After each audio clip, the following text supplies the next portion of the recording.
Thank you, Mark. And here we are, another Beer with Baron, and I'm excited today. We have Donna Peel of the Pro Bono Network, and you know, I want to start the way some comments start at bars, and that's with a one-liner about lawyers. Okay. What do you call more than 200 attorneys, over 1,000 clients, and a 5-year-old organization? So what would you say? What does that sound like to you? It sounds like Pro Bono Network. Pro Bono Network. And so Donna is the founder and executive director and chief bottle washer of the Pro Bono Network. And actually you have a staff of 3 overall. Right. And you've done a lot of good in not just this community, but all throughout the region. And I was just really intrigued about the story. I wanted to have you on for a beer here. So can you tell me about your own background in the law and how you got started with that? I was very interested in antitrust law, believe it or not. I found that economic issues were very interesting, and mergers and price fixing. So I went to law school to be an antitrust lawyer.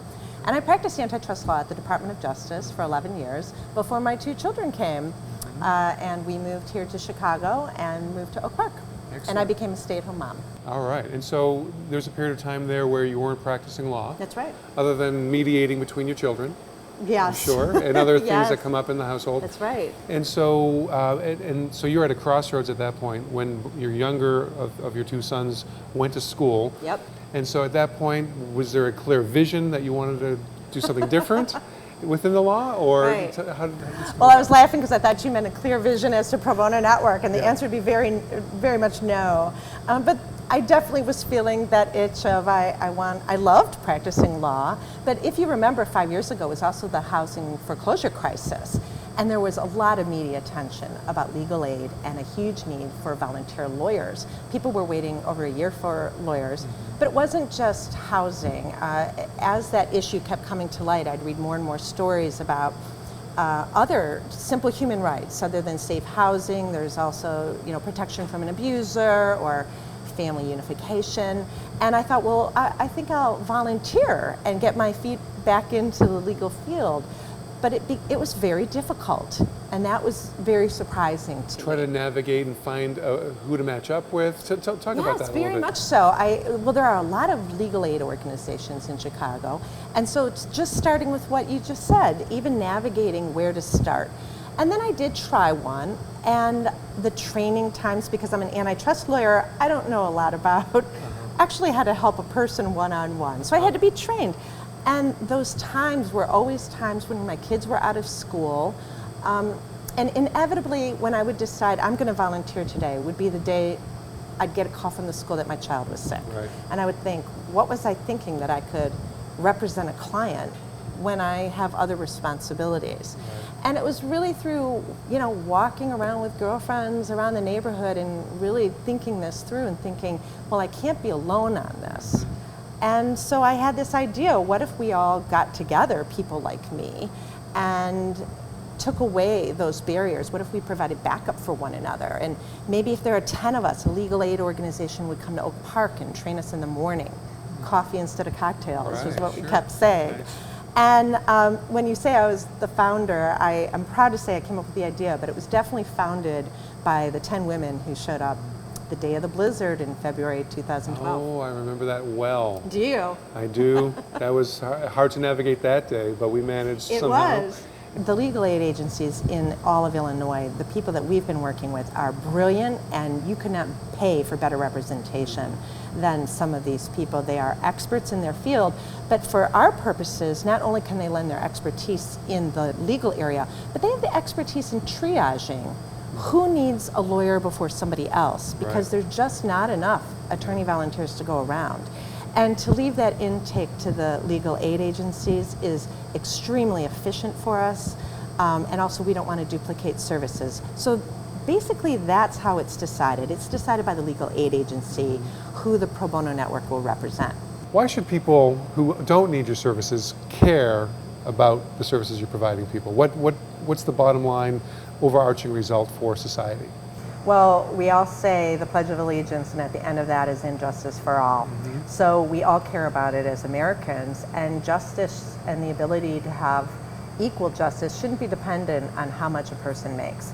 So just in terms of being moral and being American, people should care deeply. But on top of that, if you want to just think selfishly, Always. it affects it affects us as taxpayers too. There aren't a lot of studies to be accurate about this, but the latest in New York is that for every dollar invested in legal aid, there's a return of $5 to the taxpayers.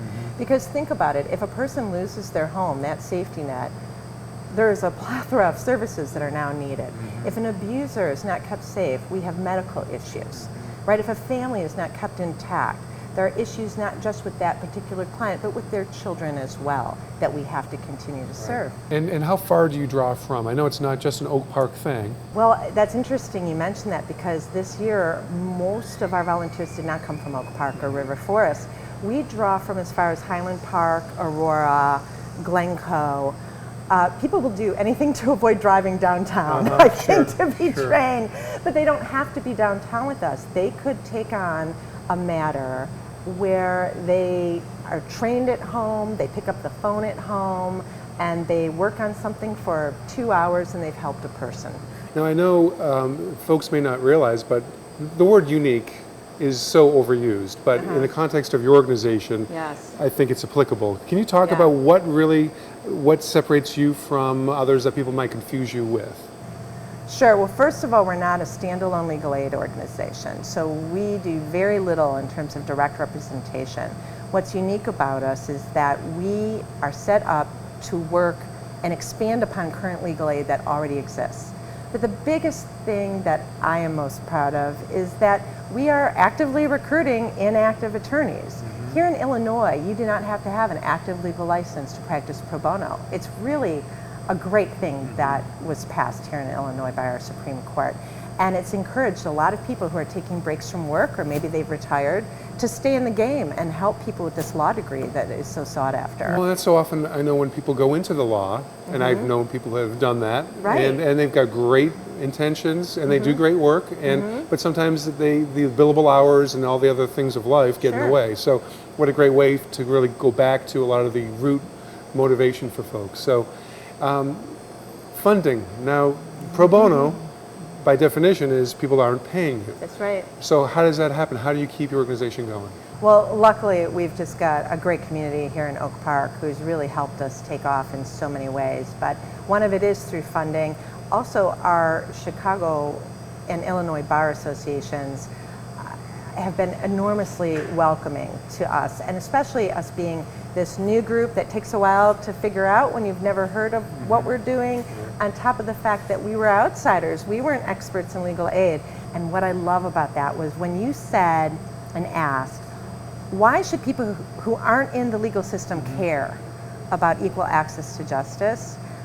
And we answered why that is the fact that so many people in our community care very deeply about equal access to justice. That's how it's going to happen.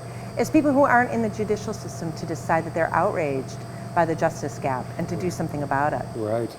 Now, you've been in Oak Park for some time, married, I have. 2 kids, Yes. no pets. No pets. We understand that happens sometimes.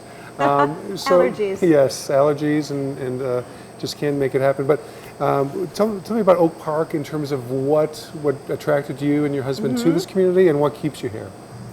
Well, my husband and I chose Oak Park. We were living in DC, and we had heard about Oak Park just from all the things going on here. It's such a unique place.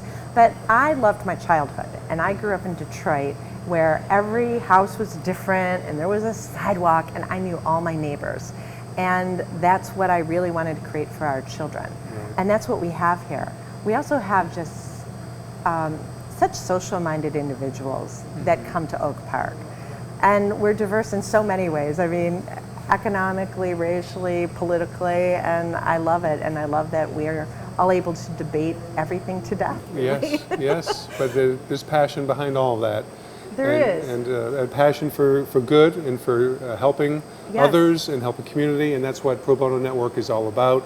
And so I just want to thank you for all that you do and all the people that work with you. Yes. And wish you the best. And so may this be a great year as you go into year number 6. Yes, thank you very much. Thanks for having me.